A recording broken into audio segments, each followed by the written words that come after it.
ओडिया अस्मितार आउ एक अध्याय आमे आज खोलिबा जदुमणि रहस्यर आउ एक पेढ़ी। तेबे आजिर कहानीर नाटा हेउची किए बड़ किए सान।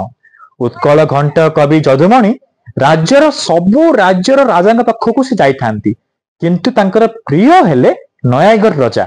नयागढ़ राजा मध्य जदुमणि को दंडे न देखि रही पारंतिनी। दिनकर कथा, कवि जदुमणि को नयागढ़ राजा साथी नहीं भ्रमण बाहरिले। राजा पालिंकी रे बसथांती एवं जदुमणि तांको सहित चल चली जाउथांती।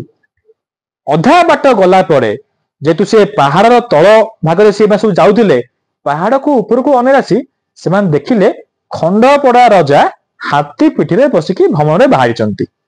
खंडपड़ा राजा नयागढ़ राजा पालिंकी जाउथबा देखि हसी हसी तांको थट्टा तामसा कले। राजा थट्टा तामसा करिया देखि राजांकर सैन्य सामंत मध्य थट्टा तामसा कले। जदुमणि या देखि सह्य करि पाले नाही। से सेठी कहिले, हये मूर्ख सैन्य सामंते, निकिति तौल सान बड़ को भारी हुए जिए रहे तलकू।